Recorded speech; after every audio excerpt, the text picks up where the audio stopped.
Bismillahirrahmanirrahim. Assalamualaikum warahmatullahi wabarakatuh. Alhamdulillahi rabbil alamin. Wassalatu wassalamu ala asrafil anbiya'i wal mursalin wa ala alihi wa ashabihi ajma'in, amma ba'd. Segala puji hanya milik Allah Subhanahu wa taala yang telah memberikan kita berbagai macam nikmat kepada kita semua, terutama nikmat iman dan Islam, sehingga dipertemukannya kita dengan bulan yang begitu mulia, bulan suci Ramadan. Salawat dan salam kita kirimkan kepada Nabiullah Muhammad SAW, keluarganya, para sahabat, serta orang-orang yang senantiasa istiqomah berada di atas jalannya. Bulan Ramadan adalah bulan Al-Quran. Kenapa bulan Ramadan dikatakan bulan Al-Quran? Karena pada bulan Ramadan ini Al-Quran diturunkan oleh Allah Subhanahu wa taala sebagai petunjuk bagi kita semua. Sebagaimana Allah Subhanahu wa taala berfirman di dalam Quran surat Al-Baqarah ayat 185. A'udzu billahi minasyaitonir rajim. Bismillahirrahmanirrahim. Syahrul Ramadan alladzi unzila fihi al-Qur'an hudal lin-nasi wa bayyinatin minal huda wal furqan. Bulan Ramadan adalah bulan di mana diturunkannya Al-Quran sebagai petunjuk bagi manusia dan penjelasan tentang petunjuk itu, serta sebagai pembeda antara yang hak dengan yang batil.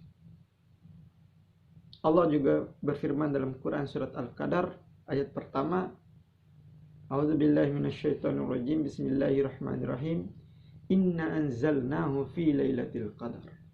Sesungguhnya kami menurunkan Al-Quran pada malam Lailatul Qadar.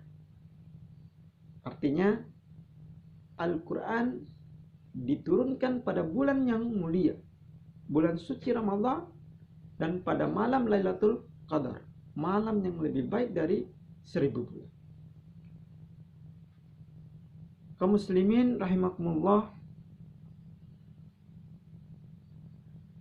apa sebenarnya hakikat Allah Subhanahu wa taala menurunkan Al-Quran kepada kita semua?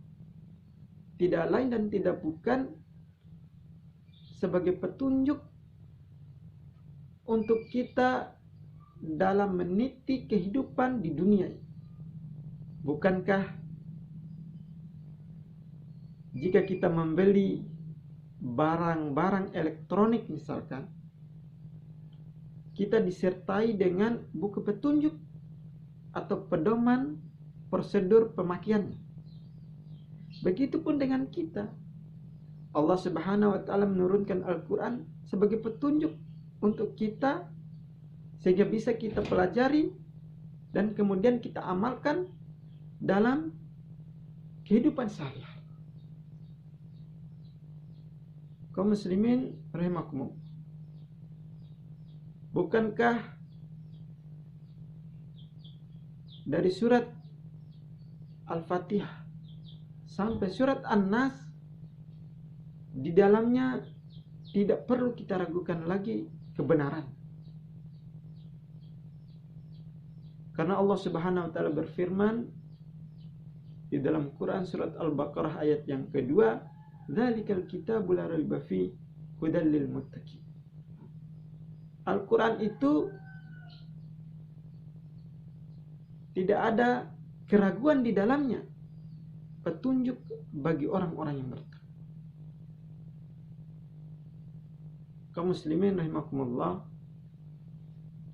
maka mari di bulan yang mulia ini kita mengisi sisa-sisa akhir Ramadan ini dengan memperbanyak tadarus, menambah hafalan, mempelajari isi di dalamnya, kemudian nanti kita akan mengamalkan dalam kehidupan sehari-hari.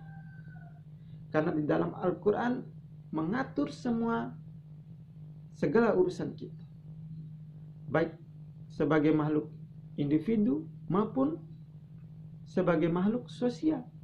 Mengatur urusan ibadah kita kepada Allah Subhanahu wa taala, juga mengatur bagaimana interaksi kita antara sesama. Maka mari kita benar-benar menjadikan Al-Quran ini sebagai way of life, sebagai sumber hidup, sebagai sumber di segala sumber. Sebagaimana Rasulullah SAW bersabda, khairukum man ta'allama al-Qur'an wa 'allamahu. Sebaik-baik dari kalian adalah orang yang mempelajari Al-Quran dan mengamalkannya. Dan mudah-mudahan kita menjadi generasi Rabbani, menjadi generasi Qur'ani yang siap